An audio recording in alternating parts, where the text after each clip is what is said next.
Ron quit, and then Don quit. And that's how I ended up with Justin Hawk Bradshaw, because both of them quit on me.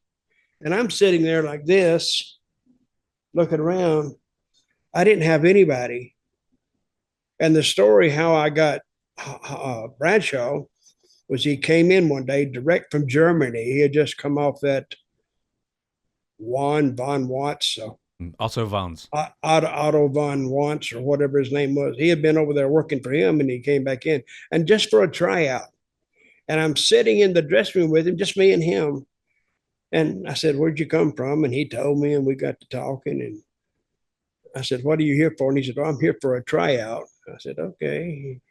See, they would bring me to TV, even though I didn't have anything to do. So I think when Bruce Pritchard came in, Tom's brother, I said, "Hey," and I talked to John about this before. I said, "Hey, why don't I go out and manage you tonight?" He said, "Hey, fine with me," because it wouldn't affect him at all. They gonna look at his work, but I wanted them to see me out there with him. Therefore, putting it in their head that, hey, I could manage him. See, I had a plan. So we went out there, and I remember he worked with Savio Vega. They had a good match, and they beat John, which is normal. He didn't care. And then we went back in there, and Richard come in. He said, "Well, he told John, you're hired. Here's your contract. Sign it." And then he looked at me and he says, "Oh, you're his new manager." Yeah, I'd already signed mine. I mean, there was no money figures on it, of course. You made what the house drew. But anyway, that's how I got with Bradshaw. There you go. There's two fine stories. Yeah, you didn't know that John Hawk Bradshaw story kind of fell in line right after the Harris boys. No, well, I was going to ask actually, because the Harris boys, after the Shawn Michaels thing, they left very quickly afterwards. So I wasn't sure if Shawn had actually said this has happened and they got rid of them, but no, they quit. No, well, Ron was going to quit anyway.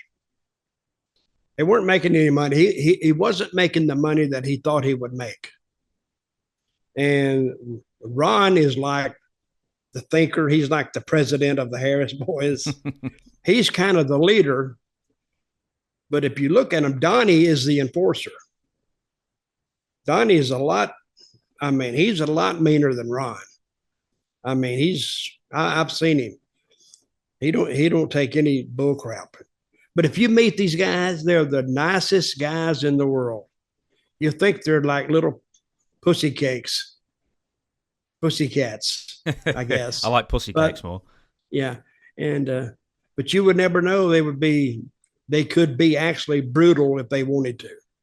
And nice guys, they really are. And they've adopted a bunch of kids. See, they love kids. And actually, I think one of them has adopted 3.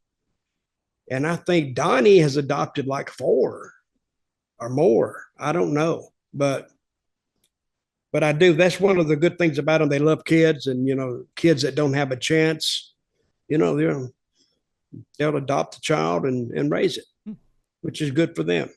Maybe 1 or 2 guests in the future, because I don't think I've ever heard an interview with Ron or Don. No, they're good guys, and I've never heard an interview with them either. Well, if someone knows where they are. Yeah, I know where they are. Okay. You want to get a hold of them? I'll text them right now and say, "Do not talk to James Romero." Hopefully my reputation far and wide. They'll know that already.